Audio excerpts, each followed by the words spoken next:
সামিউন জামান দারুল কোরআন নবম মাদ্রাসার দ্বিতীয় শ্রেণীর ছাত্র সামিউন জামান। আসসালামু আলাইকুম ওয়া রাহমাতুল্লাহি ওয়া বারাকাতুহু। I am Saminun Jamal Sifat. I am a student of Darul Quran Model Madrasa.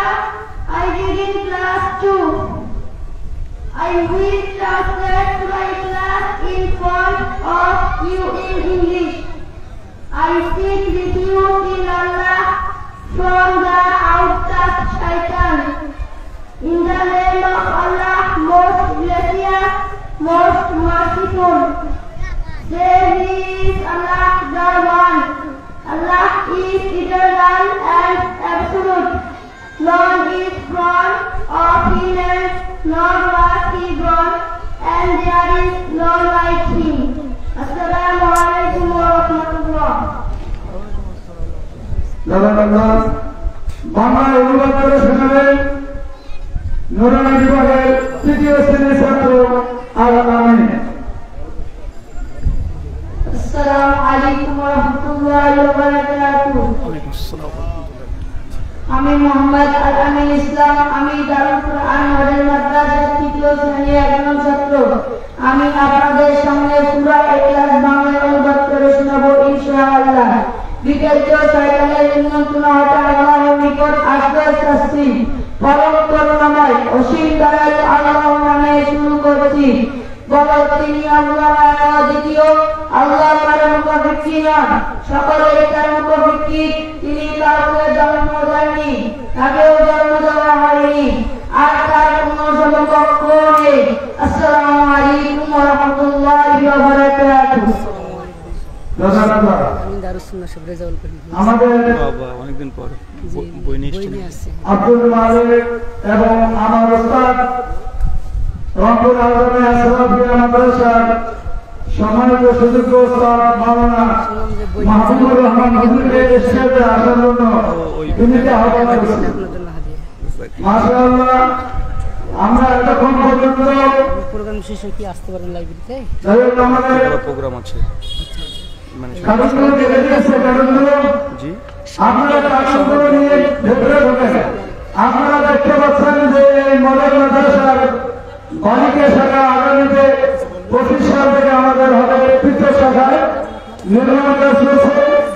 আপনারা প্রত্যেকে আপনারা আল্লাহ তাআলাকে খুশি করার জন্য আপনারা মুক্ত হচ্ছে আপনারা দান করবেন, কারণ গোপন দান এর সব কম্পিটিশন।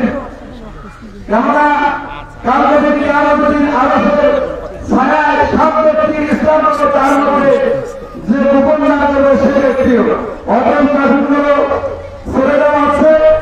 আপনারা সকলে পকেট থেকে যা বলেন আল্লাহ রাস্তা আপনারা এই মাদ্রাসার নির্মাণ কাজে সহযোগিতা করবেন। এই পর্যায়ে বক্তব্য নিয়ে আছেন বিশিষ্ট ইসলামী চিন্তাবিদ বাগ্মী শাইখ ব্রাদার রুহুল আমিন, যার অপেক্ষায় আমরা এখন পর্যন্ত অপেক্ষা করছি। তিনি আমাদের মাঝে এখন বক্তব্য পেশ করবেন। বক্তব্য রাখছেন বিশিষ্ট ইসলামী চিন্তাবিদ শাইখ ব্রাদার রুহুল আমিন, মুর্শিদাবাদ, ভারত। জনাবকে বক্তব্য রাখার জন্য বিনীত আহ্বান রাখছি।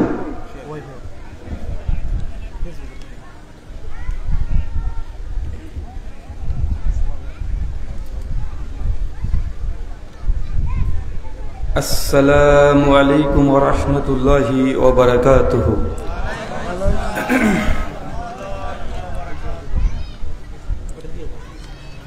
ইন্নাল হামদালিল্লাহি নাহমাদুহু ওয়া নাস্তাঈনুহু ওয়া নাস্তাগফির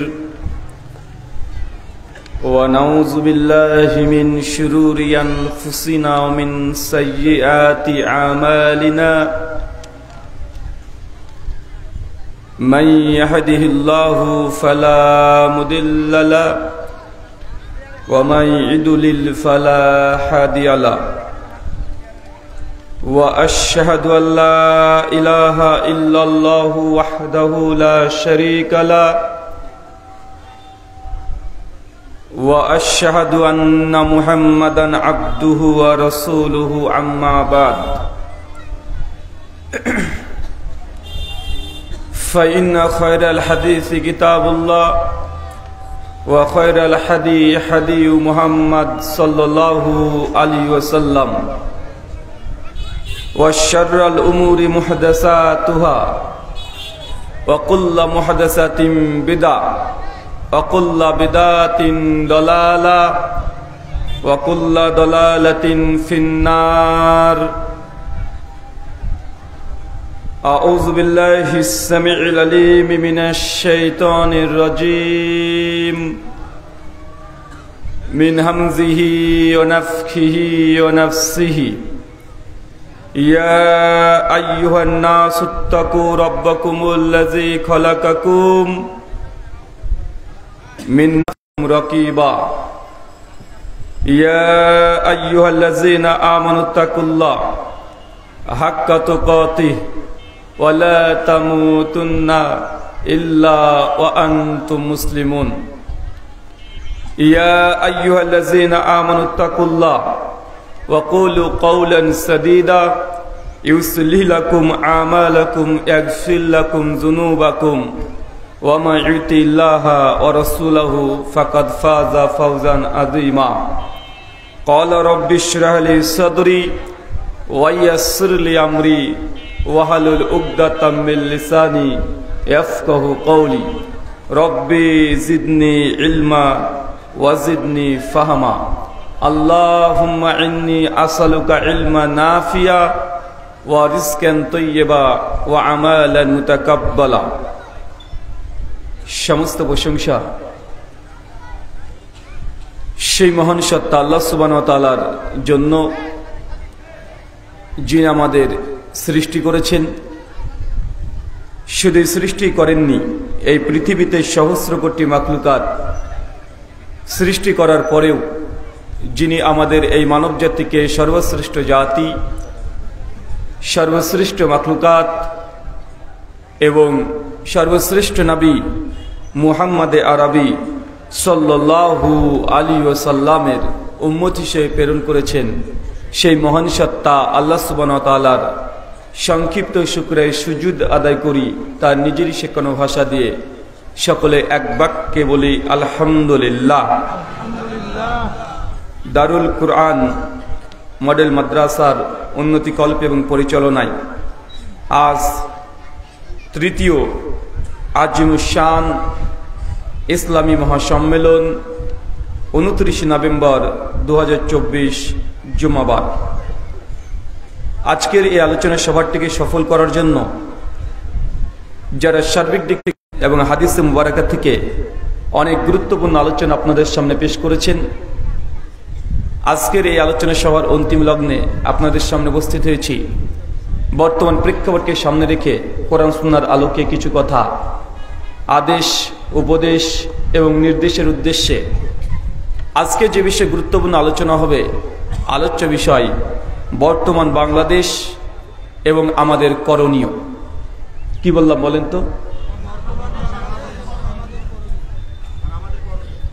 কারণ বাংলাদেশ আজ থেকে 100 দিন আগে যা ছিল এখন তাই নেই। আছে? নেই। 5 তারিখের পর থেকে বাংলাদেশের রূপ, চেহারা, ভেতর বাইরের অন্তর সমস্ত কিছু পরিবর্তন হয়ে গেছে। বিজয় লাভ করাটা যত কঠিন, তার চাইতে বিজয়টাকে ধরে রাখা অনেক অনেক অনেক গুণে কঠিন। অনেক জাতি পূর্বে ইতিহাসে দেখা যায় যে তারা বিজয় লাভ করেছে, কিন্তু বিজয় লাভ করেও সে বিজয়টাকে ধরে রাখতে পারেনি। ক্ষণস্থায়ী, একদিন, 2 দিন, 1 মাস, 2 বছর, তারপর আবার যেমন তেমন হয়ে গেছে। তো বাংলাদেশের যে এখন মেজাজ বা বাংলাদেশের যা প্রেক্ষাপট, মানুষের চাহানি, মানুষের ইচ্ছা, অনেক অংশে বোঝা যাচ্ছে যে আপনারা এখন উল্লাসিত এবং খুশি। খুশি না বেজার? খুশি। কিন্তু আমি যতটা দৃষ্টি দিয়ে দেখছি, দীর্ঘ 20টা দিন আপনাদের এই বাংলাদেশের বিভিন্ন প্রান্তে আপনি যতটা না জেলা না ঘুরেছেন, তার চাইতে এই 20টা দিনে আমি বেশি সফর করেছি বাংলাদেশে। কমপক্ষে বাংলাদেশে 20টা দিনে 20টা জেলা ঘোরাঘুরি হয়েছে, না হলেও 5 লক্ষের ওপরে মানুষের সঙ্গে সাক্ষাৎ আমি করেছি। যেমন আজকে আপনারা এসেছেন, মানুষের মত বিনিময়, তাদের আচার ব্যবহার, কথাবার্তা, তাদের চিন্তা চেতনা, এগুলোর সঙ্গে কিছুটা আমি অনুধাবন করার চেষ্টা করেছি যে আপনারা কি চাচ্ছেন বা কি ভাবছেন বর্তমান প্রেক্ষাপটে। কেননা গোটা বিশ্বজগতে একটা সময় ছিল যে ইসলাম গোটা বিশ্বজগতে এমনভাবে জয়যুক্ত করে মানুষকে আদর্শ দিয়ে গোটা মানুষের মন, বিশ্বের অর্ধ পৃথিবী ইসলাম একটা সময় শাসন করেছিল। করেছে কি করে নাই? করেছে।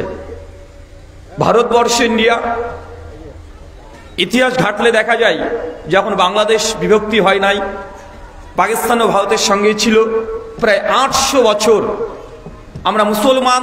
সেই সময় ভারত উপমহাদেশ, সাবকন্টিনেন্ট, বর্রে সাগির পুরোটাই আমরা মুসলমানরাই রাজত্ব করেছি। আমাদের পদ দাদা এরাই ভারত উপমহাদেশের রাজা ছিল, বাদশাহ ছিল। যে কোনো ইতিহাস আজ থেকে 100 বছর 150 বছর আগেকার ইতিহাস দেখেন, সবগুলো মুঘল সাম্রাজ্য থেকে শুরু করে একদম ব্রিটিশরা ভারতকে দখল করার আগের মুহূর্ত পর্যন্ত গোটা ভারতবর্ষ মুসলিমরা রাজত্ব করেছে। দুঃখজনক হলে সত্য কথা, মুসলমানরা বিজয় লাভ করেছিল ভারতবর্ষকে, 800 বছর ক্ষমতায় ছিল। হঠাৎ করে কি একটা হয়ে গেল যে মুসলমানদের এই রাজত্ব গোটা ভারতবর্ষের মতো এত বড় একটা জায়গা, প্রায় 140 কোটি যেখানে মানুষ বসবাস করে, হঠাৎ করে রাতারাতি ব্রিটিশদের হাতে মুসলমানদের ক্ষমতা ব্রিটিশরা দখল করে নিল। 190 বছর নিচ্ছে কি নাই? কথা বলেন। আল্লাহ ক্ষমতা দেয় নাই, আল্লাহ তো ক্ষমতা দিয়েছিল। আমরা অনেকে বলি ইসলাম কায়েম করব, ইসলাম কায়েম করতে হবে। আমার প্রশ্ন অন্য জায়গায়, ইসলাম কায়েম করবেন, ইসলাম তো কায়েম ছিল 800 বছর। কি করেছেন মুসলিম উম্মার জন্য? আমাদের মুসলিম পূর্বপুরুষরা কি করে গেছে একবার ঘেটে দেখেন তো। গোটা ভারতবর্ষের মহাদেশে কয়টা মসজিদ তৈরি করে দিয়েছে, কয়টা মাদ্রাসা তৈরি করে দিয়েছে, কয়টা ইউনিভার্সিটি তৈরি করে দিয়েছে? কিছু করেনি। কি করেছে? স্ত্রীর প্রেমে মগ্ন হয়ে তাজমহল তৈরি করে দিয়েছে। করেছে না ভাইজান? মুসলিম জাতিকে আল্লাহ 800 বছর ক্ষমতা রেখেছিল, 1-2 বছর নয়। 800 বছরের মধ্যে ইসলাম আল্লাহর জন্য, ইসলামের জন্য কোন একটা কাজ করেছে এবং নজির খুব বেশি পাওয়া যায় না। তো এই জাতি যখন আল্লাহ সুবহানাহু ওয়া তাআলা বিধান দেওয়ার পরেও যখন মুখ ফিরিয়ে নিয়েছে, আল্লাহ সুবহানাহু ওয়া তাআলা রাষ্ট্র ক্ষমতা অন্য জাতির হাতে সঙ্গে সঙ্গে ন্যস্ত করে ছেড়ে দিয়েছে। ভাবতে হবে, আপনাকে চিন্তা করতে হবে। আমরা বলছি দিন কায়েম করবো, কায়েম তো ছিল 800 বছর। আল্লাহ সুবহানাহু ওয়া তাআলা আমাদের এই ক্ষমতা অন্য জাতিকে দিয়েছে। সব জায়গায় ইতিহাস দেখেন, গোটা বিশ্বের মিশর দেখেন, ওখানে একই অবস্থা। গোটা বিশ্বের ফিলিস্তিন, আজকে আমরা এখানে বসে আলোচনা করছি, কত সুন্দর খাওয়া দাওয়া করলাম, নির্ভয়ে নিঃসংকোচে জুমার সালাত আদায় করলাম, সুন্দরভাবে এখানে বসে আমরা আলোচনা করছি, আলোচনা শ্রবণ করছি, কোনো ভয় ভীতি কোনো কিছু কাজ করছে না। কিন্তু আজকে 1 বছর 2 মাস ধরে ফিলিস্তিনে মুসলিমদের উপরে নির্যাতন চলছে কি চলছে না? নির্যাতন চলছে।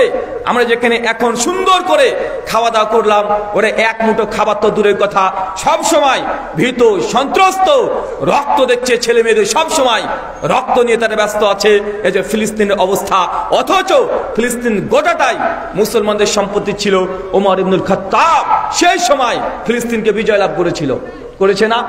তারপরেও হঠাৎ করে কি ঘটে গেল যে ফিলিস্তিনের মধ্যে মুসলিমদেরকে সরিয়ে দিয়ে আজকে গাজাতে মুসলিমদের পুরের নির্যাতন চলছে। মুসলমান এখন সংকটের মধ্যে পড়ে গেছে। গোটা বিশ্ব জগৎ মিডিয়াগুলো আজকে স্তব্ধ হয়ে আছে, কেউ মুখ খুলছে না।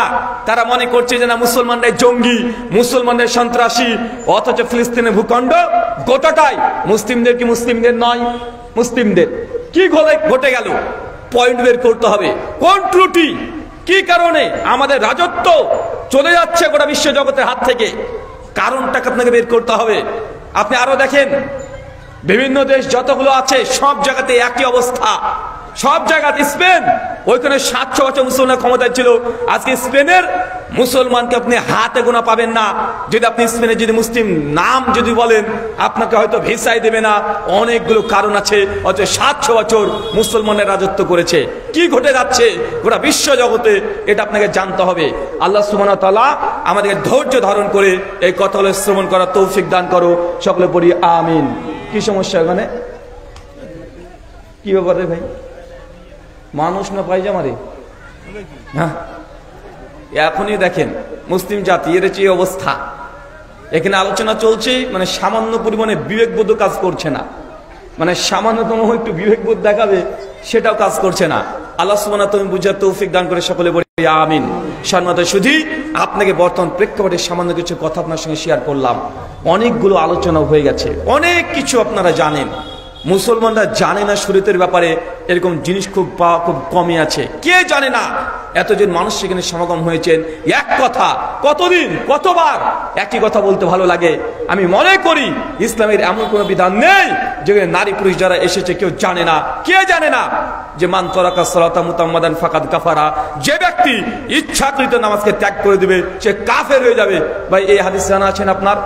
কত রকম ভাবে বলা হয়েছে। আরবিতে বলা হয়েছে, বাংলাতে বলা হয়েছে, বাংলাতে অনুবাদ করে বলেছে বক্তারা, সুর দিয়ে বলেছে, কত ঘটনা দিয়ে আপনাকে বোঝানো হয়েছে, রেফারেন্স দিয়ে বলা হয়েছে, পৃষ্ঠা নাম্বার, হাদিস নাম্বার, কত কিভাবে আপনাকে চেষ্টা করে বলা হয়েছে যে কেউ সালাত ত্যাগ করলে সে ব্যক্তি কাফের হয়ে যায়। তারপরেও ফজরের সময় যদি 20 জন মুসল্লি মসজিদে না আসে, আমাদের কি করার আছে? কি করতে পারি আমরা? কতদিন শেখ আব্দুর রাজ্জাক বিন ইউসুফ 34 বছর ধরে মাঠে ময়দানে একই বক্তব্য দিয়ে চলে যাচ্ছে। আজকেও দেখবেন এক ধরনের বক্তব্য দেবে, একই বক্তব্য বারবার বলছে যে কেউ যদি জেনে বুঝে 1 টাকা সুদ খায়, মায়ের সঙ্গে জেনা করলে যে পাপ হয়, আপনি একাই সেই পাপ করছেন। তারপরে যদি আপনি সুদ না ছাড়তে পারেন, আমাদের কি করার আছে?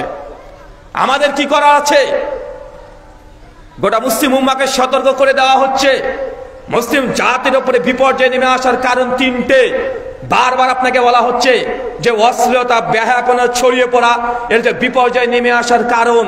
আল্লাহ সুবহানাহু ওয়া তাআলা যে কোনো জাতিকে যখন বিপর্যয় দিয়েছে, আগেই দেখেছে যে তারা কোন পর্যায়ে চলে গেছে। আল্লাহ সুবহানাহু ওয়া তাআলা যে জাতি অশ্লীলতার মধ্যে নিমজ্জিত হয়েছে, যে জাতি সুদের সঙ্গে যুক্ত হয়ে গেছে, আল্লাহ সেই জাতিকে ধ্বংস করে ছেড়ে দিয়েছে।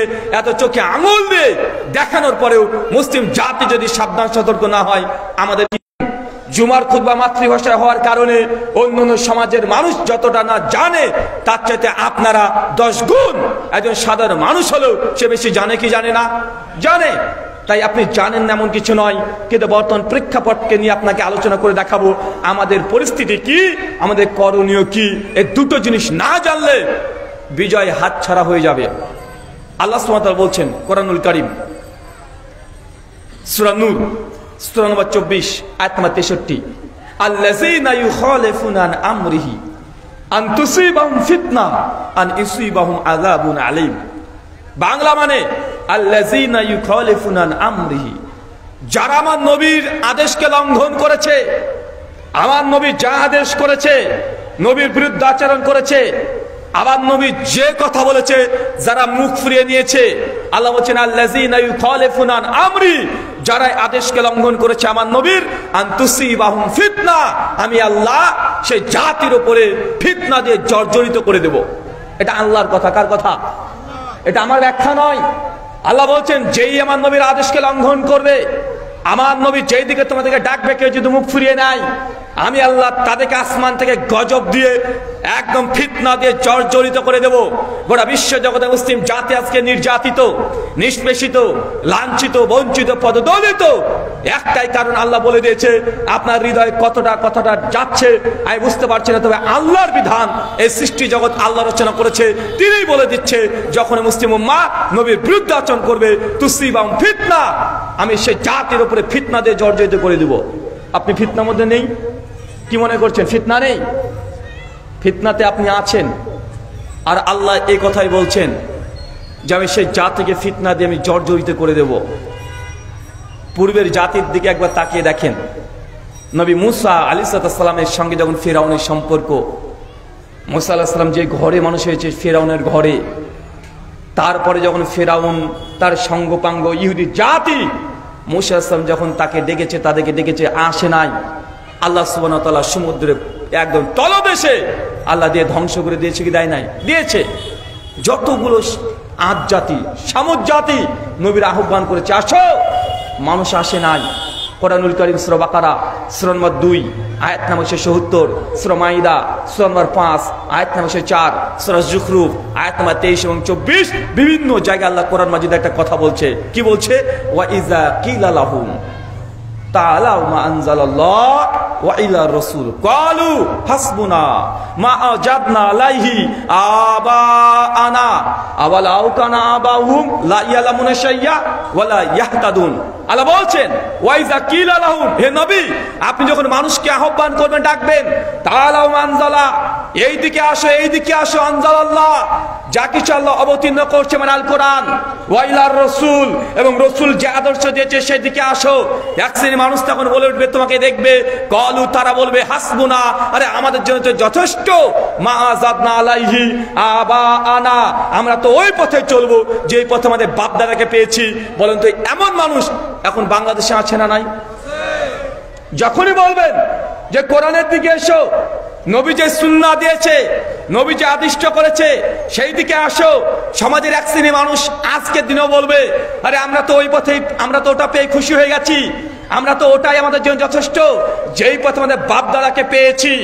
আল্লাহ সুবহানাহু ওয়া তাআলা বলছেন, তাদের বাপ দাদা যদি অজ্ঞ, জাহেল, মূর্খ হয়, তারপরে তো সেই দিকে ফিরে যাবে। তার মানে আপনাকে বুঝতে হবে গোটা বিশ্ব জগতে বিপর্যয় নেমে আসার মৌলিক কারণ নবীর আদর্শকে বাদ দিয়ে মুসলিম উম্মাহ অন্য কোন ব্যক্তিকে আদর্শ হিসেবে গ্রহণ করে নিয়েছে। সুন্নাত হচ্ছে রক্ষা কবচ। কি বললাম বলেন তো? সুন্নাত হলো রক্ষা কবচ। যখনই বিপর্যয় আসবে, সুন্নাতকে যত আঁকড়ে ধরবেন, নবীর আদেশকে যতটা আঁকড়ে ধরতে পারবেন, ততই আপনি সফলতার দ্বার প্রান্তে পৌঁছে যাবেন। আর যে নবীর আদর্শকে যদি গ্রহণ না করে অন্য করে আদর্শকে যদি গ্রহণ করে নেন, অবশ্যই দুনিয়াতে বিপর্যয় আসবে। চলেন একটা হাদিস থেকে আপনাকে ঘটনাটা শুনিয়ে দিই। সহিহ বুখারী খুলবেন, কিতাবুল জিহাদ, ওহুদের যুদ্ধ অধ্যায়, হাদিস নাম্বার 3039। কত বললাম বলেন তো?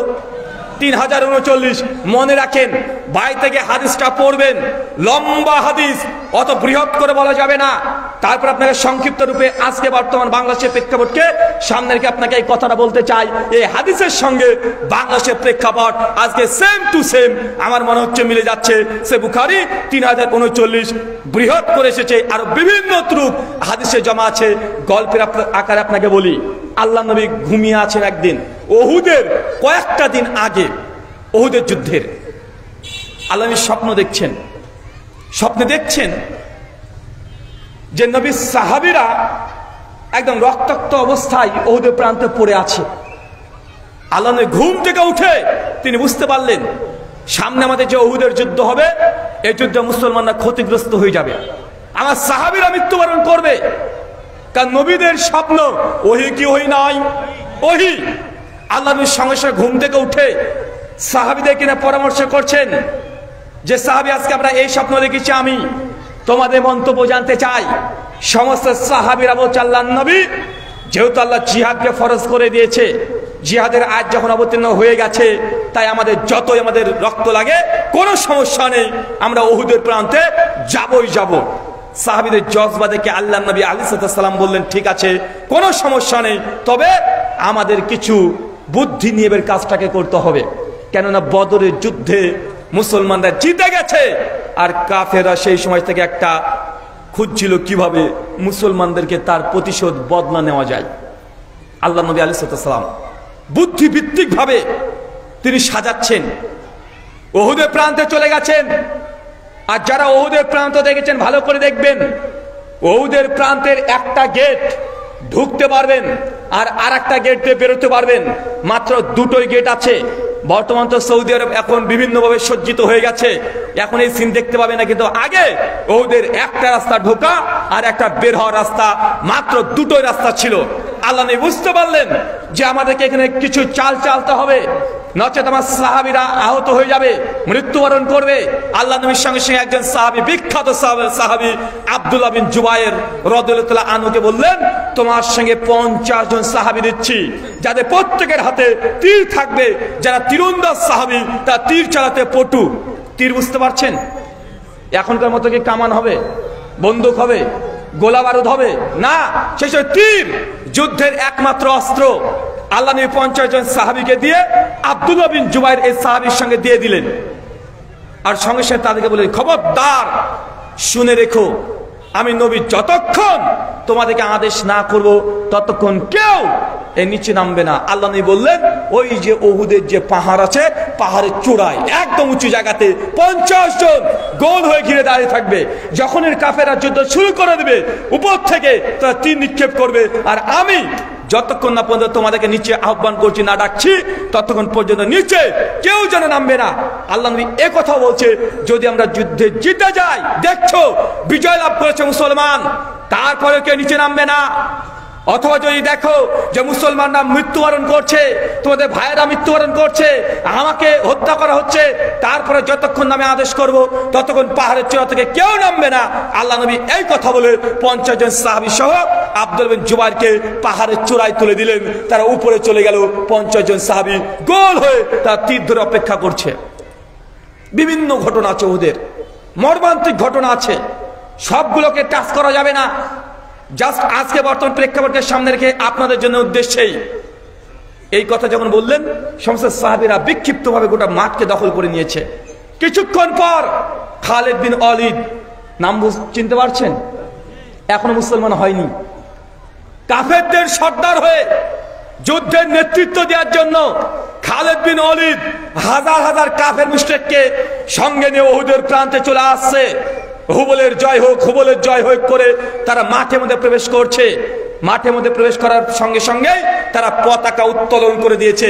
আর যখন পতাকা উত্তোলন করা অর্থ যখন থেকে যুদ্ধ শুরু হয়ে যাবে, সঙ্গে সঙ্গে তারা কঠিনভাবে মাঠের মধ্যে প্রবেশ করে অতর্কিত তারা হামলা করতে শুরু করে দিয়েছে। সমস্ত মুসলিমরা সঙ্গে সঙ্গে তাদের সঙ্গে মর্মান্তিক লড়াই যুদ্ধ করে উপর থেকে সাহাবীরা বিক্ষিপ্তভাবে তীর ছুড়ে কয়েক ঘন্টার মধ্যে উহুদের প্রান্তে যতগুলো কাফের ছিল সবগুলো মাঠ ত্যাগ করে দৌড়তে শুরু করে দিয়েছে। কয়েক ঘন্টায় সমস্ত কাফের মাঠ পরিষ্কার, মাঠ ফাঁকা হয়ে গেছে, মুসলমানরা জিতে গেছে। দেখছে একজন কাফেরও নাই, নারীরা তাদের পোশাক খুলে থুয়ে পালাচ্ছে, অন্যান্য কাফেররা তারা পালিয়েছে, যুদ্ধ যা আছে সব থুয়ে পালিয়ে যাচ্ছে।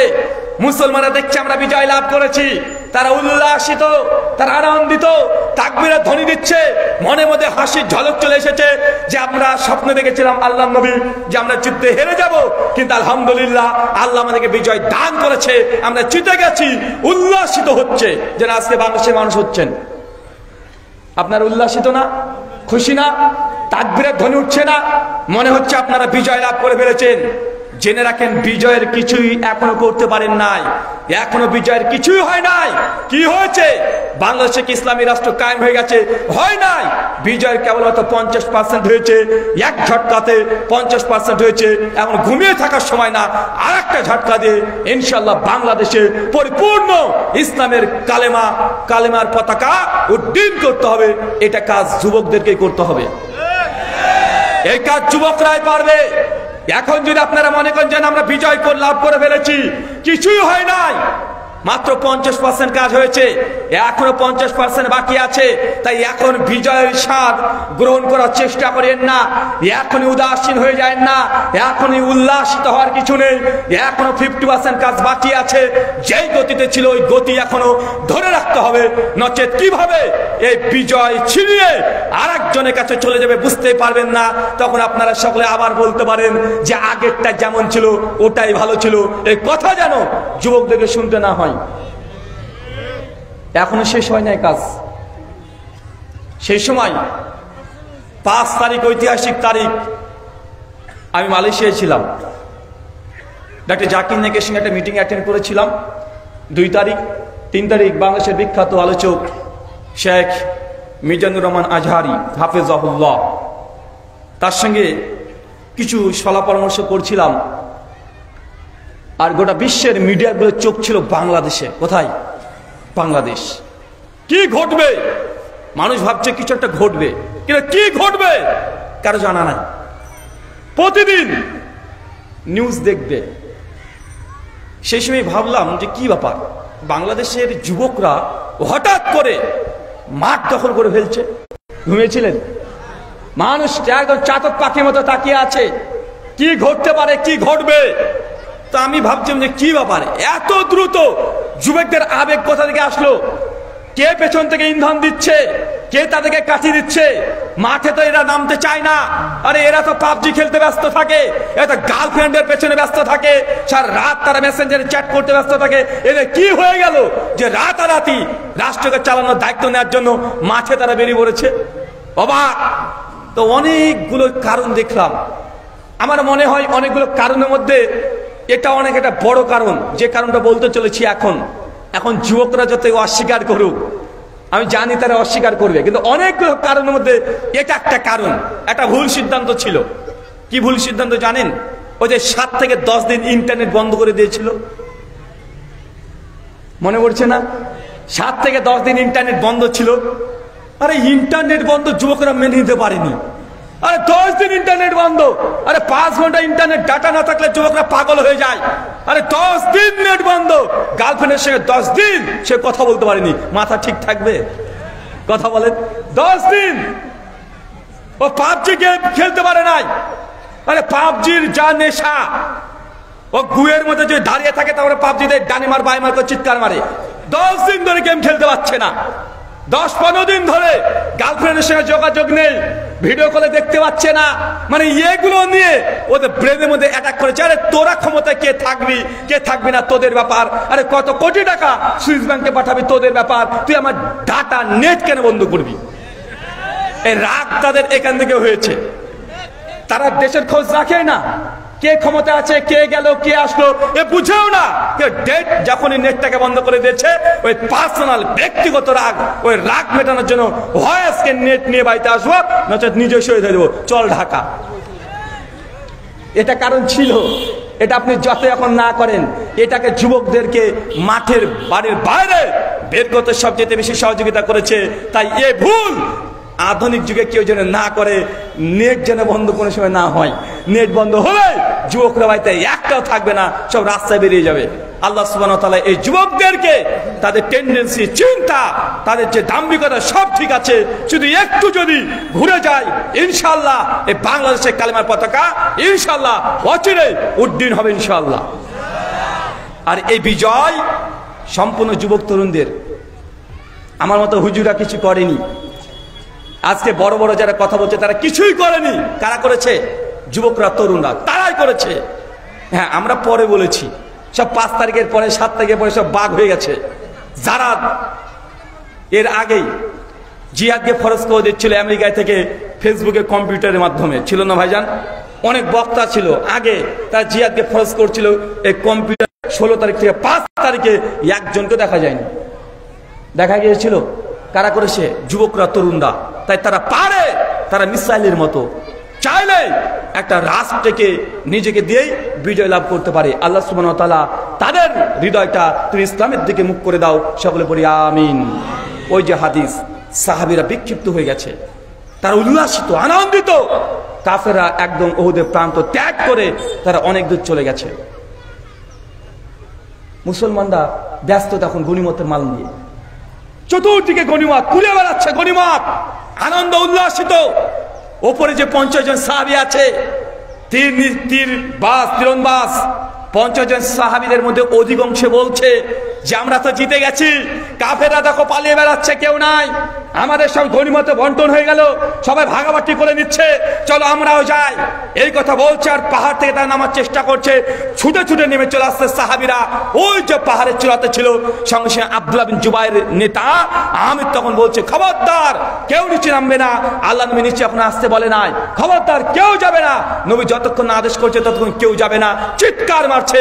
আর ওই সাহাবীরা বলছে, না, আর আমরা তো জিতে গেছি, কাফেররা পালিয়ে গেছে, গনিমত ভাগ হয়ে যাচ্ছে, সন্ধ্যা নেমে নেমে আসছে তার যুক্তি দিয়ে তারা এই কথা না শুনে তার নিচে নামতে শুরু করেছে, গনিমত গনিমত করে চিৎকার মেরে নিজেরাও গনিমতকে সংগ্রহ করতে শুরু করে দিয়েছে। ঘটনা পরে উল্টো দিকে ঘটতে শুরু করলো, স্রোত উল্টে গেল, কাফেররা অনেক দূরে চলে গেছে।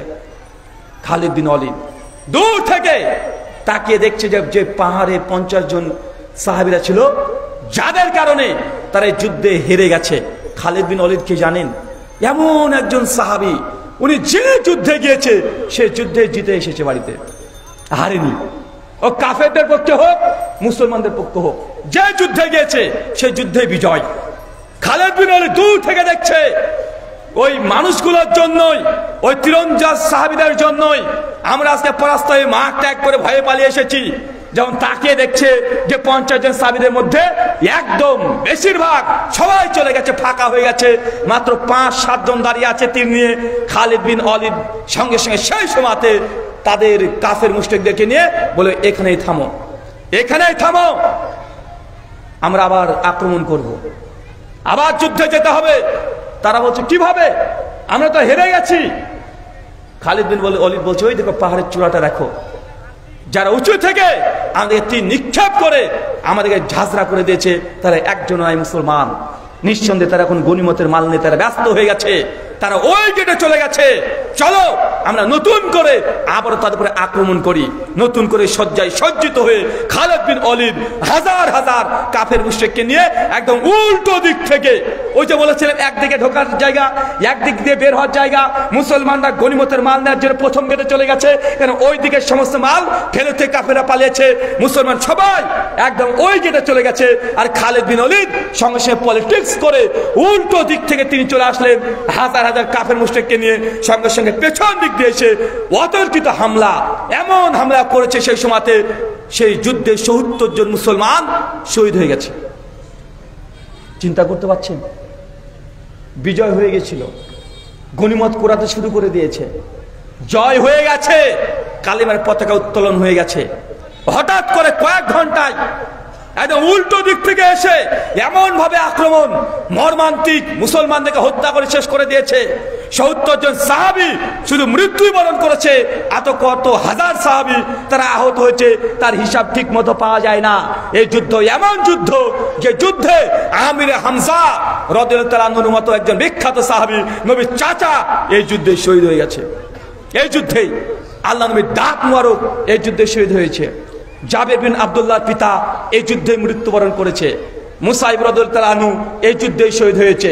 কতজন, হানজালা রাদিয়াল্লাহু তাআলা আনহু সদ্য বিবাহ করেছে, রাতের স্ত্রীর সঙ্গে থেকে যে বাসর রাত, নবী বলেছে যুদ্ধে যেতে উহুদের হানজালা গোসল করার সময় পায় নাই, গোসল না করে হানজালা রাদিয়াল্লাহু তাআলা আনহু এবং আমির হামজা দুইজন গোসল ফরজ অবস্থায় এসে উহুদের যুদ্ধে শামিল হয়েছে। দুজনই যুদ্ধ করে শহীদ হয়ে গেছে। ৭০ জন জলিলুল কদর বড় বড় সাহাবী, নাম করা সাহাবী, তারা এই যুদ্ধে শহীদ হয়ে গেছে। অথচ মুসলমানরা যুদ্ধে জিতে গেছিল। এই যুদ্ধই আল্লাহ নবীকে উদ্দেশ্য করে তীর নিক্ষেপ করেছিল। আবু তালহা ছুটে এসে নবীর সামনে দাঁড়িয়ে পড়েছে। আবু তালহার শরীরে এই যুদ্ধে ৩৯টা তীর লেগেছিল আল্লাহ নবীকে বাঁচাতে গিয়ে। আল্লাহ নবী পেছনে দাঁড়িয়ে আছে, আবু তালহা সামনে। নবী দেখতে যাচ্ছে কি হচ্ছে আমার উম্মতের সঙ্গে, নবী মাথা তুলে দেখতে যাচ্ছে কি ঘটছে এদিকে। আবু তালহা বলছে, আল্লাহ নবী আপনি মাথা তুলবেন না, নিচে নামান, কাফেররা আপনাকে টার্গেট করেছে, আপনাকে শেষ করে দিবে। তারা বদরের প্রান্তে সেই ইতিহাসকে তারা পুনর্বার আবার আমাদের সে প্রতিশোধ দিতে চেষ্টা করছে, চতুর্দিক থেকে আপনাকে তীর নিক্ষেপ করার চেষ্টা করছে। ইয়া রাসূলুল্লাহ খবরদার, আপনি মাথা নিচু করবেন না, আমার বুক আপনার যেন বুক হয়, আপনি আমার সঙ্গে লেগে থাকেন, আমার কাছে তীর লাগছে লাগুক। ৩৯টা তীর আল্লাহর নবীকে মারার চেষ্টা করেছে, সব আবু তালহা তার সেনার উপরে নিয়ে নিয়েছে। আল্লাহ নবী উল্টে পড়ে গেছে, রক্তাক্ত হয়ে গেছে, দাঁত মোড়কে লেগেছে, পায়ে লেগেছে, আল্লাহ নবী উল্টে পড়ে গেছে, আর হাঁটতে পারছে না। আবু তালহা ৩৯টা তীর নিয়ে আল্লাহ নবীকে কাঁধে নিয়ে তিনি পাহাড়ের উপরে উঠে পড়ছেন। চিন্তা করতে পারছেন কি মর্মান্তিক যুদ্ধ। অনেকগুলো ঘটনা আছে উহুদের প্রান্তের, সব চাইতে মর্মান্তিক ইতিহাস উহুদের। কিন্তু আমার কথা, আরে এই যুদ্ধে মুসলমানদের জিতে গেছিল, কি ঘটে গেল? কোন সমস্যা, কোন ভুল, যে ভুলের কারণে এই পরিস্থিতিকে বলতে পারবেন? এই যে ঘটনা শুনলেন, বলেন তো। নবীর আদেশকে লঙ্ঘন করেছিল, যে আদেশকে লঙ্ঘন করা আর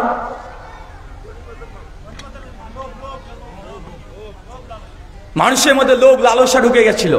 আর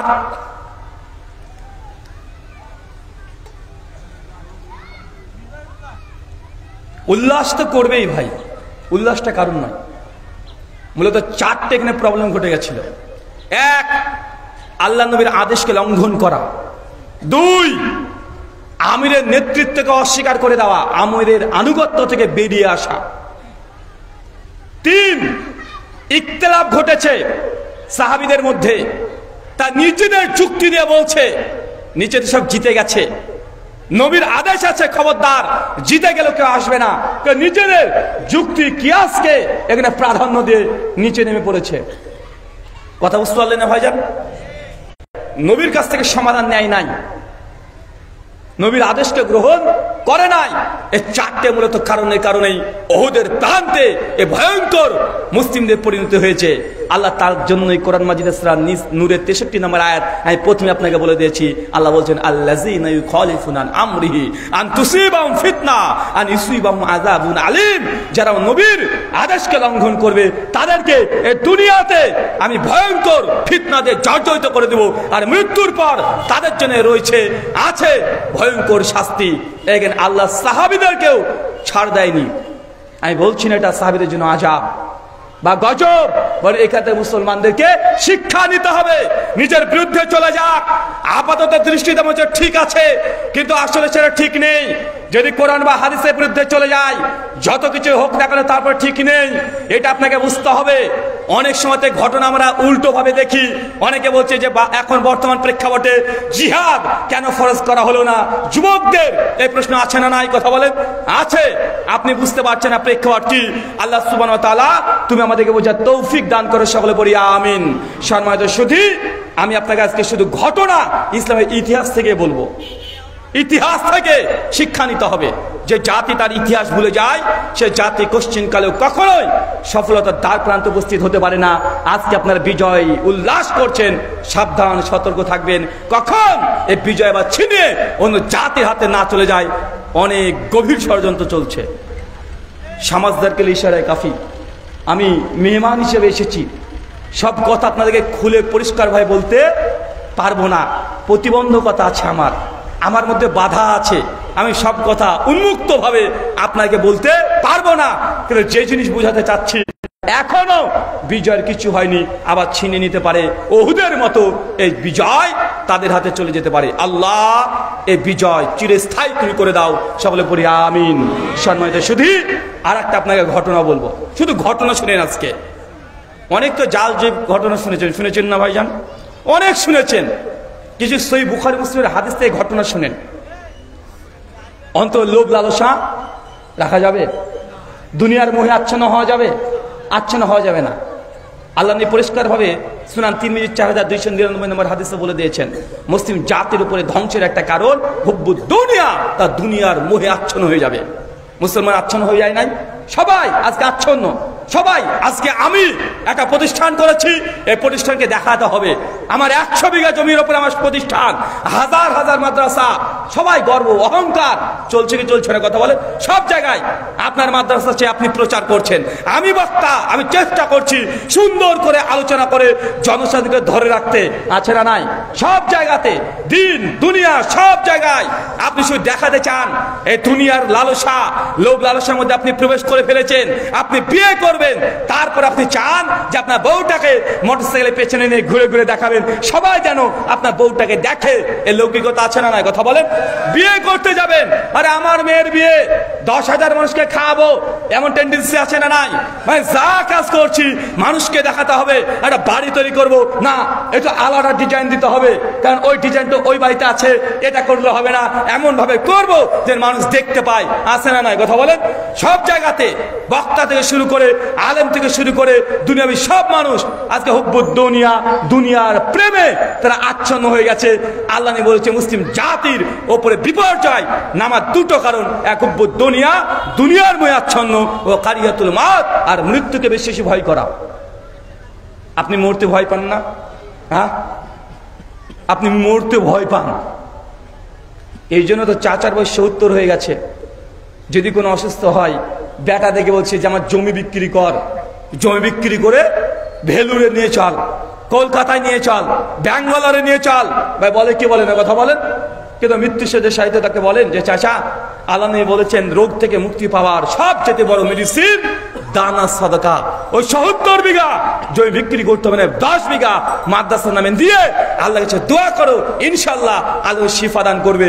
ও মর অবস্থা বলিস কি আমার জমি নিবি মানে করবে কি করবে না, কথা বলেন। মানে বাঁচতে চায়, মৃত্যু উনি চান না। সাহাবার আল্লাহ নবীর কাছে চলে আসছেন, নিয়াংরা সাহাবী, নামটা মনে পড়ছে না এই মুহূর্তে, ওহুদের যুদ্ধেরই ঘটনা। সহিহ বুখারী 3039 নম্বর হাদিসে বিস্তীর্ণ আলোচনা করেছে ফাতুল বারীর মধ্যে। নিয়াংরা সাহাবী এসে বলছে, ইয়া রাসূলুল্লাহ আমি যুদ্ধে যেতে চাই, আমি জিহাদে যেতে চাই। আল্লাহ নবী বলছে তো নিয়াংরা গিয়ে কি করবে, আল্লাহ নিতে যাচ্ছে না। সাহাবী বলছে, আল্লাহ নবী আমাকে ফেরত দেবেন না, আমি বাড়ি থেকে বের হয়ে এসেছি, আপনার কাছে কালেমা পড়বো। মানে কালেমাই পড়েনি এখনো, কালেমাই পড়েনি, মুসলমানই না। বলছে কালেমা পড়ে আমি ওহুদের যুদ্ধে যাব, আমার স্বপ্ন যে আমার গলার এখানে একটা তীর নিক্ষেপ হবে, আমি শহীদের মর্যাদা পাবো, আমার এটাই স্বপ্ন। আল্লাহ নবী তখন তাকে কালেমা পড়িয়ে তাকে যুদ্ধে নিয়ে চলে যাচ্ছে। আল্লাহ নবী কিছুক্ষণ যুদ্ধের পর গিয়ে দেখছে ওই সাহাবী ওখানে পড়ে আছে, গলায় তীর নিক্ষেপ হয়ে। আল্লাহ নবী অবাক হয়ে বলছে যে আল্লাহ সুবহানাহু ওয়া তাআলা তার মুখের কথাকে কবুল করে নিয়েছে, অথচ 1 রাকাত নামাজই পড়েনি, 1 রাকাত নামাজ পড়েনি, কালেমা পড়ে ময়দানে নেমেছে, শহীদের মর্যাদা চেয়েছে। সাহাবীরা মৃত্যু চাইতেন। চলেন একটা ঘটনা দেখাই, মিশকাত এবং সহিহ মুসলিম কিতাবুল হুদুদ। আল্লাহর নবীর কাছে একজন মহিলা এসেছে, গাম্মেদী বংশের একটা মহিলা, তার নাম হাদিসে আসে নাই। কেন আসে নাই? ইমাম নববী বলেছে হয়তোবা সাহাবীরা চায় না যে মেয়েটার নামটা প্রকাশ পেয়ে যা, মেয়েটা জেনা করেছে, ব্যভিচার। কি করেছে বলেন তো? জেনা করেছে। জেনা করে আল্লাহ নবীর কাছে এসে বলছে, আল্লাহ নবী তুহিন আমাকে পবিত্র করেন, আমাকে পবিত্র করেন। নবী বলছে কি সমস্যা, কি হয়েছে? বলছে আল্লাহ নবী আমি জেনা করেছি, জেনা করেছি, ব্যভিচার করেছি। আল্লাহ নবী তার কথায় কর্ণপাত করছেন না, শুনতে যাচ্ছেন না। মেয়েটা বারবার বলছে আল্লাহ নবী আমি জেনা করেছি, আমাকে পবিত্র করেন। বারবার নবী বলছেন কি হয়েছে তোমার? বলছে আল্লাহ নবী আমার পেটটা উঁচু হয়ে গেছে, আমি গর্ভবতী হয়ে গেছি, এই পেটে সন্তান, এরা জেনার সন্তান, আল্লাহ নবী আপনাকে পবিত্র করেন। ও মেয়েটা খুব ভালোভাবে জানে পবিত্র করা মানে আমাকে হত্যা করেন। কি করেন বলেন তো? পবিত্র করা মানে কি? মানে ও জানে এখন পবিত্র মানে হত্যা করবে তাকে। আল্লাহ নবী তার দিকে তাকিয়ে বলছে তোমার গর্ভে সন্তান আছে, তুমি ফিরে যাও, যখন তোমার সন্তান প্রসব হবে, দুনিয়াতে ভূমিষ্ঠ হবে, সেই সময় তুমি আসবে। 7-8 মাস পর ওই মেয়েটি আবার এসেছে, একই কথা, ইয়া রাসূলুল্লাহ আগে পবিত্র করেন, আমি জেনা করেছি, কোলে সন্তান দেখছেন, এটা আমার জেনার সন্তান। চিন্তা করতে পারছেন ইমানি জজবা কত? ও মরতে এসেছে নবীর কাছে, 7 মাস পর কি করতে এসেছে? মৃত্যুবরণ করতে এসেছে। কারণ সে জানে সে জেনা করেছে, এর তরুণ হয়তো দুনিয়াতে মৃত্যুবরণ করতে হবে, কিন্তু এই গুনাহ যদি আমলে থেকে যায় তাহলে মৃত্যুর পর তাকে চিরস্থায়ী জাহান্নামে যেতে হবে। চিরস্থায়ী না হলেও তাকে দীর্ঘদিন তাকে জাহান্নামে যেতে হবে।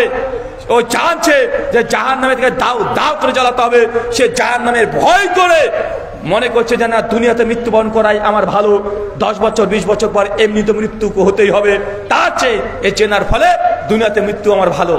আল্লাহ তারপর তাকে দেখে বলছে তোমার সন্তান তো খাচ্ছে, দুগ্ধপান করছে, যাও ফিরে যাও বাড়িতে, তওবা করো, তওবা করো।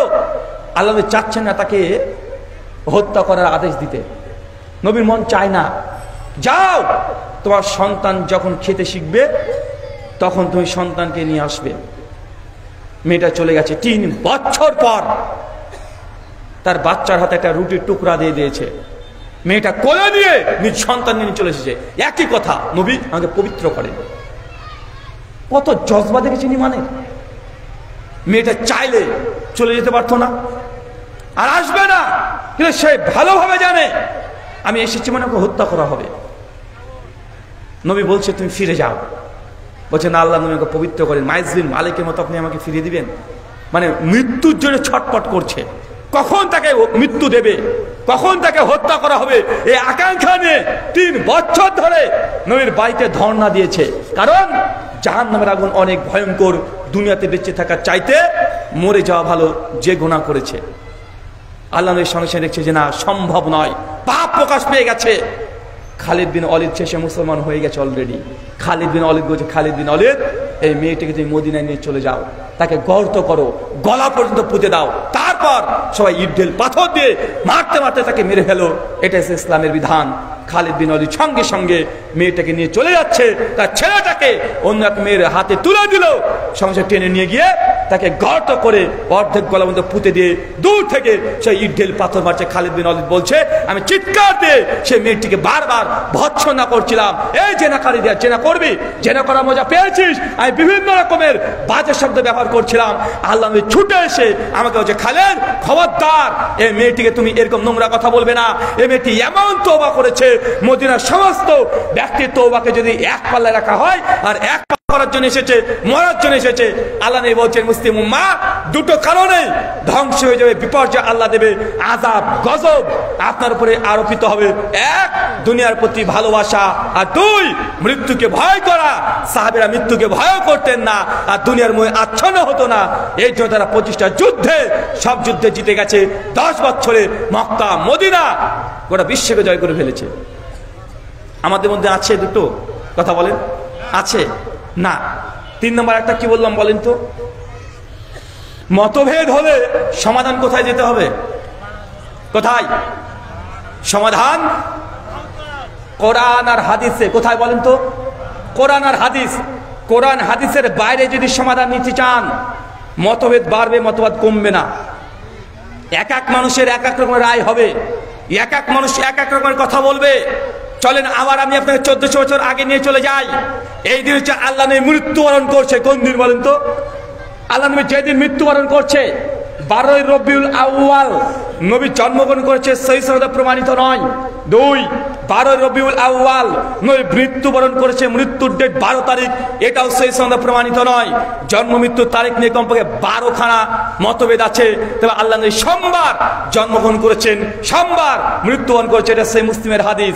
আল্লাহ নবী যেদিন মৃত্যুবরণ করে, আমাদের আয়েশা রাদিয়াল্লাহু আনহার ঘরে, সেই বুখারী কিতাবুল জানাইজ হাদিস নাম্বার 1241 এবং 3668, দুটো হাদিস, লম্বা হাদিস। সংক্ষিপ্তভাবে আপনাকে বলি, ইতিহাস আপনাকে মনে রাখতে হবে, ইতিহাস থেকে শিক্ষা নিতে হবে। ইতিহাস থেকে যদি শিক্ষা না নেন, পুনরায় আমার পূর্বের প্রজন্ম যে ভুল করেছে আবার হয়তো আমরা ভুল করব। ইতিহাস এই জন্য লেখা হয়, বিজয়ীদের ইতিহাস লেখা হয় এই জন্য, ওখান থেকে পরবর্তী প্রজন্ম শিক্ষা নিবে। কি নিবে কথা বলেন?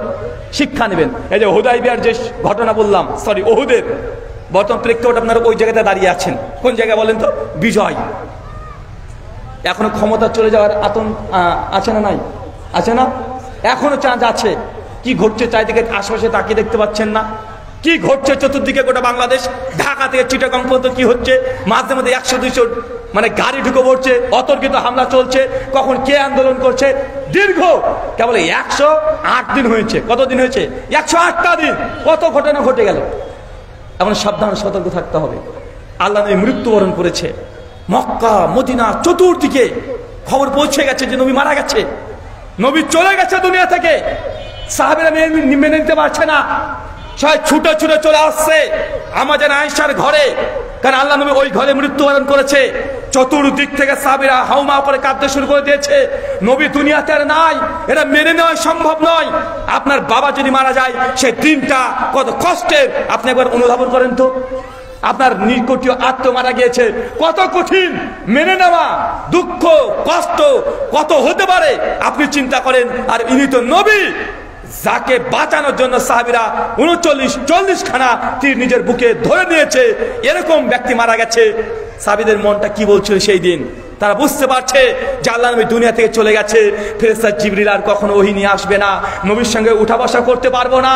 কত ভালোবাসা মহব্বত, এই আরো ভূখণ্ড এই মাত্র 23টা বছর কত সুন্দর করে নবীর সঙ্গে কাটছিল, সোনালী ইতিহাস তৈরি হয়ে গেছে, কত স্মৃতি নবীর সঙ্গে। সাহাবীরা মনে করছে হাউ মাউ করে কাঁদতে শুরু করে দিয়েছে। আর এই কথা ওমর বিন খাত্তাবের কাছে পৌঁছে গেছে যে নবী মারা গেছে। ওমর বিন খাত্তাব লৌহ মেজাজ নিয়ে ঘরের মধ্যে ঢুকে তার যে যুদ্ধ করা জিহাদ করা অস্ত্র এইভাবে নিয়ে চলেছে হাতে করে। সাহাবীরা দাঁড়িয়ে আছে নবীর ঘরের সামনে, নবী ঘরের মধ্যে বসে শুয়ে আছে, মৃত লাশ শরীর মোড়টা পড়ে আছে আমাদের আয়েশার ঘরে। ওমর বিন খাত্তাব তরবারি নিয়ে এসে সাহাবীদেরকে লক্ষ্য করে যে খবরদার, যে বলবে নবী মৃত্যুবরণ করেছে আমি ওমর তার গর্দনটাকে আমি উড়িয়ে দেব। চোখ দিয়ে অনর্গল পানি ঝরছে ওমর বিন খাত্তাবের। আর সাহাবীদেরকে বলছে খবরদার, নবী মারা গেছে, কেউ কথা বলবে না। আল্লাহ নবী মারা যায় নাই, আমার নবী হয়তোবা তার শরীর মোড় এখানে পড়ে আছে, তার আত্মা রূহ নিয়ে তিনি আবার আল্লাহ সে মিরাজে গেছেন, অথবা মুসা আলাইহিস সালামের মতো 40 দিনের জন্য আল্লাহর সাথে সাক্ষাৎ করতে চলে গেছেন। আমার নবী আবার আসবে, খবরদার কেউ নবীকে মারা গেছে কথা বলবে না। সাহাবীরা ওমরের কথা শুনে ভীত সন্ত্রস্ত, মাথা নিচু করে দিয়েছে, অঝর ঝরে বৃষ্টির মতো কাঁদছে।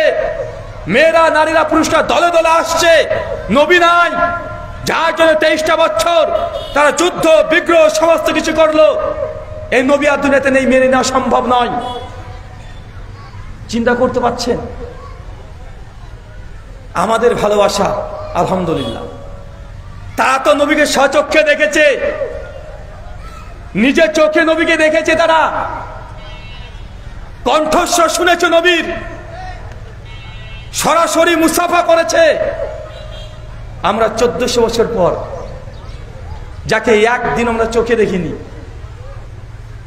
তার কণ্ঠস্বর আমরা একদিনও শুনিনি, একদিনও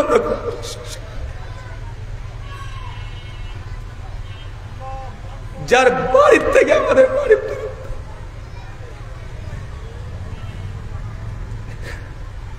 যার বাড়ির থেকে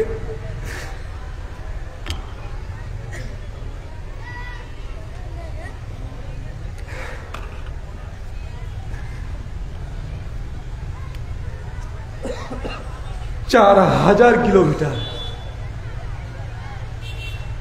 4000 কিলোমিটার যার বাড়ির দূরত্ব, যার ভাষাটাও বুঝিনি আমরা, তার আরবি ভাষা, আমাদের বাংলা ভাষা,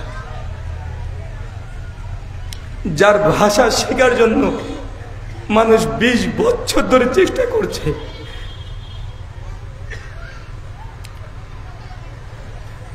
যার থেকে আমাদের বয়সের দ্রুত 1400 বছর আগে দুনিয়া থেকে চলে গেছে। না দেখে ভালোবাসা, তার জন্য গোটা বিশ্বের 180 কোটি মুসলমান এক পায়ে দাঁড়িয়ে যে নবীর বিরুদ্ধে টুক শব্দ আমরা শুনতে পারি না। না দেখে ভালোবাসা, আপনি আপনার স্ত্রীকে ভালোবাসেন, দেখেছেন তার রূপ সৌন্দর্য অথবা গুণ কিছু একটা দেখেছেন, তাকে দেখে আপনি ভালোবেসেছেন। অথচ আল্লাহ সুবহানাহু ওয়া তাআলা আমাদেরকে এমন দৌলত দিয়েছে ইমানের, যে না দেখে যে ভালোবাসা যায়, না দেখে যে তার কষ্টে কষ্ট পাওয়া যায়, তার বিরুদ্ধে টুক একটা শব্দ আমাদের হৃদয় নিতে পারে না, ব্রেন নিতে পারে না, মাথায় উল্টাপাল্টা কাজ করে। আল্লাহ এই ইমান আমাদের মধ্যে আল্লাহ দিয়েছে, আলহামদুলিল্লাহ। আল্লাহ নবী বলেছেন, যারা আমাকে দেখে ইমান এনেছে তারা তো নেকি পাবে, যারা না দেখে ইমান এনেছে আমার প্রতি, পরবর্তী যারা আসবে সাহাবী তোমাদের চাইতে তাদের দ্বিগুণ আল্লাহ সওয়াব দেবেন। আল্লাহ সুবহানাহু ওয়া তাআলা আমাদের কবুল করো। আল্লাহ আমরা যে যা করছি ইসলামের জন্য, আল্লাহ আমাদের হৃদয়, আমাদের মন, আমাদের অন্তর সব তুমি তোমার রাস্তায় কবুল করে নাও, সকলে পড়ি আমিন। সম্মানিত সুধী, আল্লাহ নবী মারা গেছে, এই দিনটা ওমর বিন খাত্তাবের মতো লৌহ পুরুষ মেনে নিতে পারছে না, তরবারি নিয়ে দাঁড়িয়ে আছে, কেউ বলবে না নবী মারা গেছে, মানতেই পারে না নবী মারা যাবে মানে। যখন দেখছে যে না ওমরকে কেউ ঠেকাতে পারছে না, আবু বকর রাদিয়াল্লাহু তাআলা আনহু তিনি ছিলেন না, মাঠে কাজ করছিলেন, তিনি খবর পেয়ে ছুটে চলে এসেছেন। এসে আম্মা জান আয়েশার ঘরের সামনে যে লাখ লাখ মানুষ জমা হয়ে গেছে, সবাই কাটাকাটি করছে নবীর জন্য। আবু বকর রাদিয়াল্লাহু তাআলা ঘরের মধ্যে প্রবেশ করেছে, প্রবেশ করে দেখছেন আল্লাহ নবীর শরীর মুবারক নিচে পড়ে আছে, চাদর দিয়ে ঢাকা আছে। আবু বকর রাদিয়াল্লাহু তাআলা সঙ্গে সঙ্গে চাদরটাকে তুলে, সত্যি দেখছেন নবী দুনিয়াতে নাই, তিনি চলে গেছেন।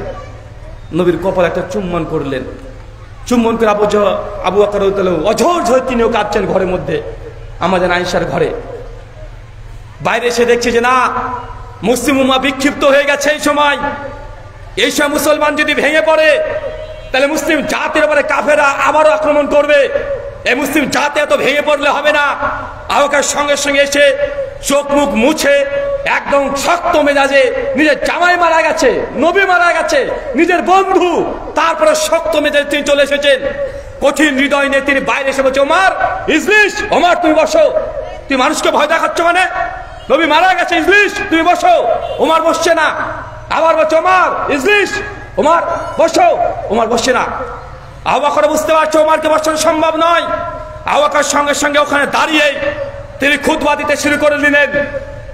আম্মা বাদ ফামান কানা মিনকুম ইয়াবুদু মুহাম্মাদুন কদমাত।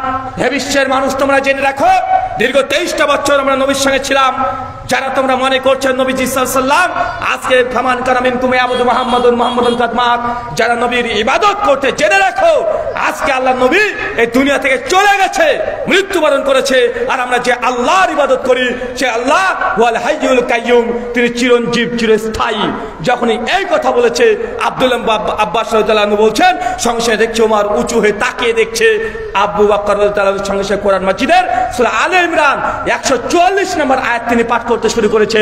ওয়ামা মুহাম্মাদুন ইল্লা রাসূল কদ খালাত মিন কাবলি রাসূল আফা ইম্মাতা কুতিয়া। হে বিশ্বের মানুষ, আল্লাহ কোরআনে আগে জানিয়ে দিয়েছে মুহাম্মদ তোমাদের মধ্যে একটা মানুষ ছাড়া কিছুই না।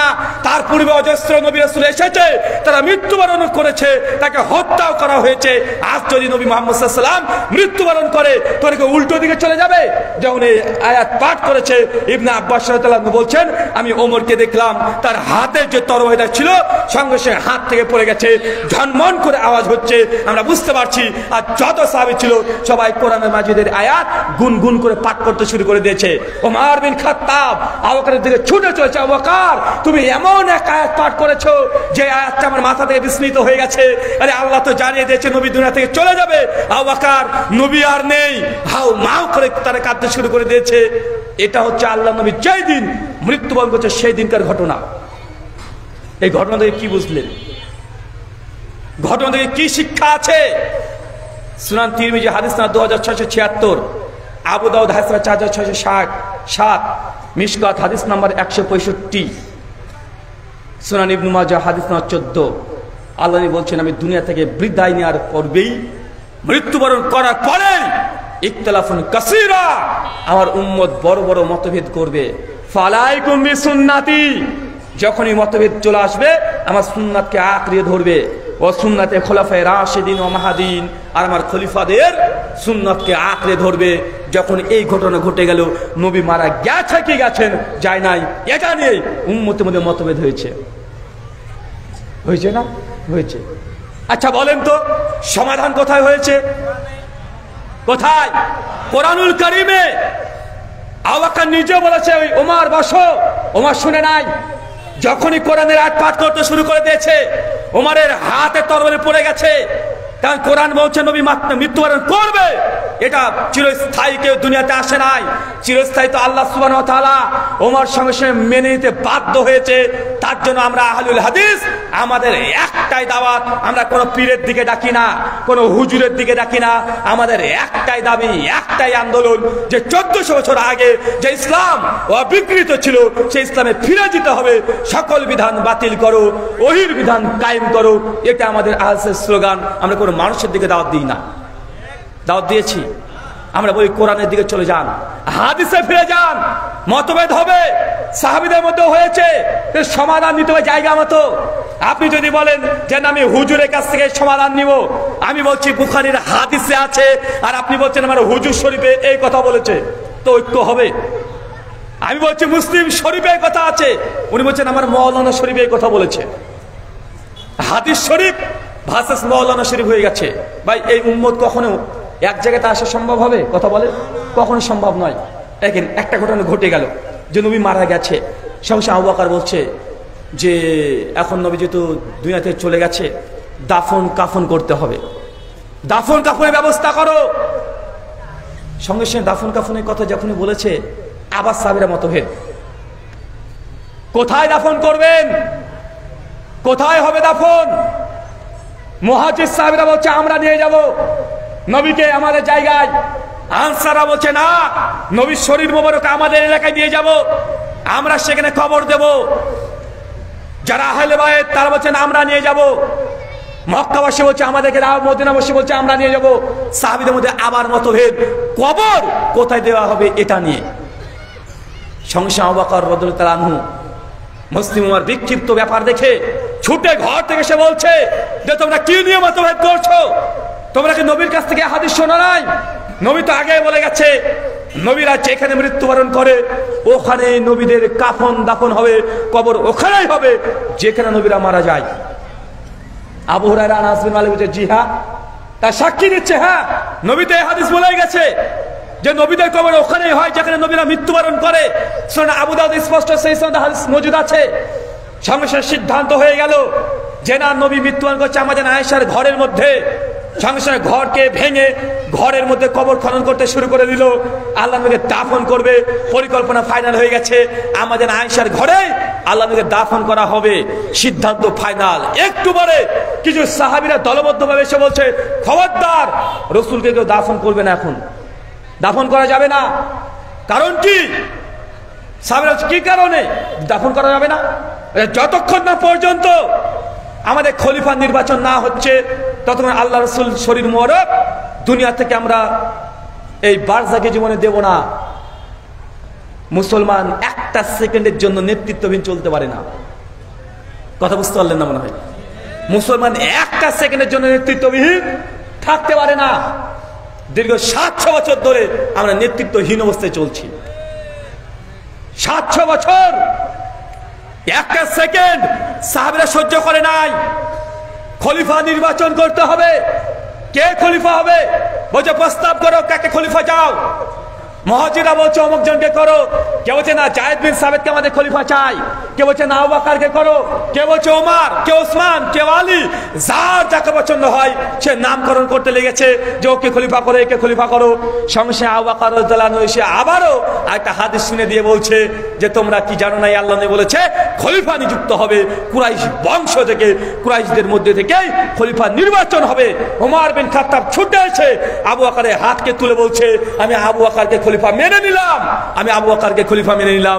সঙ্গে সঙ্গে সবাই আবু বকরকে খলিফা মেনে নিল, ঘোষণা হয়ে গেল। আচ্ছা বলেন তো মতভেদ কতগুলো হয়েছে? আল্লাহ নবী শরীর মোবারক দুনিয়াতে আছে, এখনো দুনিয়া থেকে এখনো বিদায় হয় নাই। নবী মারা গেছে কি যায় নাই এটা নিয়ে মতভেদ। নবী সাল্লাল্লাহু আলাইহি ওয়াসাল্লামের কাফন দাফন কোথায় হবে এটা নিয়ে মতভেদ। নবী আলাইহিস সালামের পরে খলিফা নির্বাচন কি হবে এটা নিয়ে মতভেদ। কমপক্ষে ওই দিনে 11 থেকে 12টা সাহাবীদের মধ্যে মতভেদ হয়েছে। আর সমস্ত মতভেদ সমাধান হয়েছে হয় কোরআন অথবা হাদিস দিয়ে। সমাধান হয়ে গেছে, সবাই মানতে বাধ্য হয়েছে। কিন্তু বর্তমান মুসলমানদের অবস্থা দেখেন, মতভেদ করবো আমরা বলছি মতভেদ রহমত স্বরূপ। ভাই বলে না যে ইখতিলাফ রহমত স্বরূপ, আর ইখতিলাফ কখনো রহমত নয়। মতভেদ মুসলিম উম্মাহ ধ্বংসের কারণ। আল্লাহ সুবহানাহু ওয়া তাআলা মুসলিম উম্মাহকে ইখতিলাফ হলেই নবীর কাছ থেকে সমাধান নেওয়া তৌফিক দান করে, সকলে পড়ি আমিন। সমস্ত মতভেদ হয় কোরআন অথবা সমাধান নেবেন হাদিস থেকে, তবে মুসলিম উম্মাহ একটা জায়গাতে আসতে পারবে। নচেত অতর্কিত আমাদের উপরে হামলা চলে আসতে পারে। মুসলিম বিশ্ব আজকে এই জন্য গোটা বিশ্ব থেকে আজকে আমরা নির্যাতিত হচ্ছি। আল্লাহ আমাদেরকে তুমি হেফাজত করো, সকলে বলি আমিন। আল্লাহ আমাদের জন্য তুমি একজন নেতা, যোগ্য নেতা আমাদের উপরে তুমি দিয়ে দাও, সকলে বলি আমিন। আমাদের মধ্যে যত রকমের মতভেদ আছে সমস্ত মতভেদ কোরআন এবং সুন্নাহর মধ্যে দিয়ে যে সমাধান নিতে পারি আল্লাহ সে তৌফিক দান করো, সকলে পড়ি আমিন। প্রশ্নোত্তর হবে না ছুটি? হ্যাঁ সময় আছে 7-8 মিনিট। জি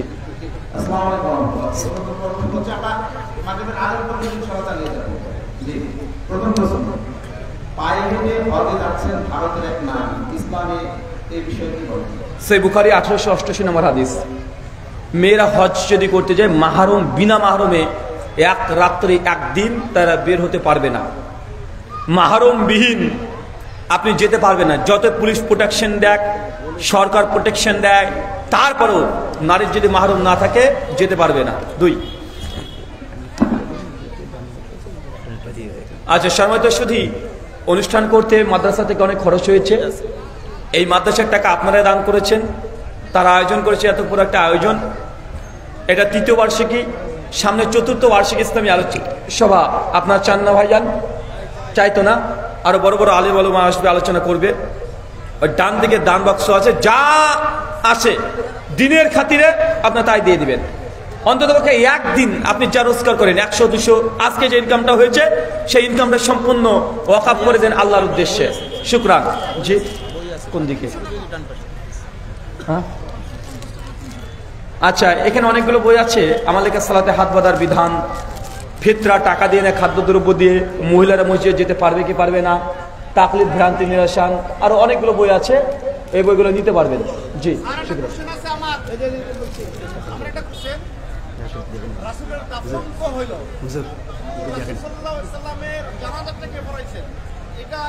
শুকরান, জাযাকাল্লাহ খায়রান। ভাইয়ের প্রশ্ন যে আল্লাহ নবীর জানাজাটা কে পড়িয়েছেন? আল্লাহ নবীর জানাজা নির্দিষ্ট কোনো ব্যক্তি পড়ায় নাই।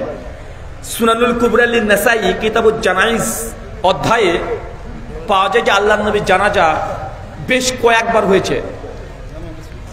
যেটা পাওয়া যায় প্রথম আহলে বায়াত, নবীর পরিবার, কথা বুঝতে পারছেন, যারা আহলে বায়াত প্রথম তারা জানাজা পড়িয়েছে।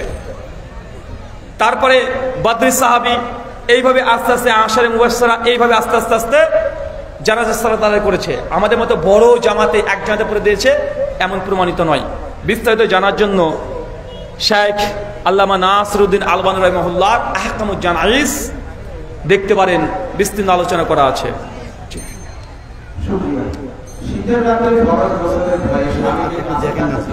ভাই একটা প্রশ্ন উত্তর দিচ্ছি, কি বউ দেখবো ভাই, শুনতে হচ্ছে যে আমার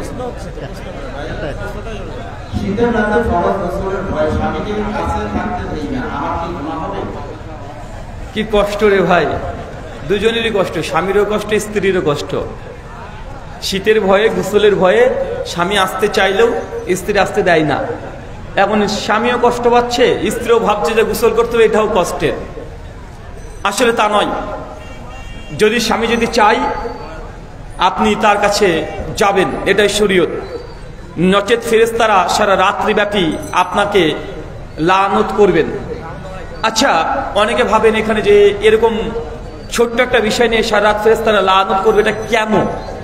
আসলে পুরুষের মেন্টালিটি আলাদা, তাদের সাইকোলজি আলাদা। আপনি যদি স্বামীকে বারবার যদি ফিরিয়ে দেন, তাহলে পুরুষের শরীর থেকে একটা অ্যাড্রিনা হরমোন নিঃসরণ হয়। এই কারণে তার ব্রেন, মেজাজ, মস্তিষ্ক খিটখিটে হয়ে যাবে। তার মানে আপনি যদি কোনো ভালো কথা বলেন, সে সহ্য করতে পারবে না, কারণ আপনার কাছে চাইছে একটা জিনিস, সে পাচ্ছে না। এবং যেটা তার কাছে সম্ভব না, আপনি ছাড়া সম্ভব না, ও টাকা দিয়ে সেটা সংগ্রহ করতে পারবে না। যখন চাচ্ছে কিন্তু পাচ্ছে না, সেই সময় পুরুষের শরীর থেকে যে হরমোন নিঃসরণ হয়, তখন বৃত্তসূচক ভাব চলে আসে, মেজাজ খিটখিটে হয়ে যায়, একটুতে রাগ হয়ে যাবে। তখন এই ঘটনার কারণে হয়তো কোনো একটা ছোট ভুল করেছেন, রাগ করে আপনাকে একটা তালাক দিয়ে দিতেও পারে। কথা বুঝতে পারলেন? আসলে এত বড় কারণ, অনেক মানুষ ভাবছে যে বউটিকে তালাক দিয়েছে, কিন্তু তালাক দেওয়ার পেছনে এই কারণগুলো আগে থাকে। আপনি বাহ্যিক থেকে দেখছেন মনে একটু তরকারিতে ঝাল হয়েছে তাই তালাক দিয়েছে, কিন্তু পেছন থেকে দেখাচ্ছে তাদের শারীরিক বা মানসিক দিক থেকে সে সুখে বা শান্তিতে নেই। এই জন্য মেজাজটা খিটখিটে আছে, ছোট কথাতে রেগে যায়। তাই মেয়ের অন্তত এই ভুলটা করবেন না। কষ্ট হোক আপনার, একটু বুঝান স্বামীকে, আপনিও নিজে বুঝেন। শুক্রিয়া। উপন্যাস পড়া যাবে কি যাবে না? কোন উপন্যাস? প্রেমের? জি, শরৎচন্দ্র চট্টোপাধ্যায়, রবীন্দ্রনাথ ঠাকুর, এদের না, ফায়দা নেই।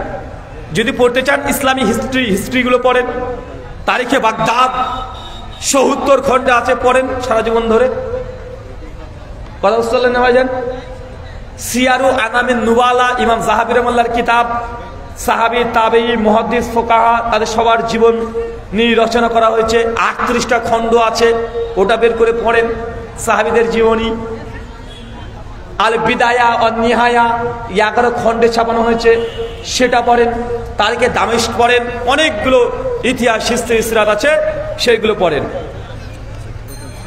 শেখ দ্রুত বিয়ের আমল কি? দ্রুত বিয়ের আমল কিছু নাই। তুমি রোজগার করতে শিখে যাও, হাজার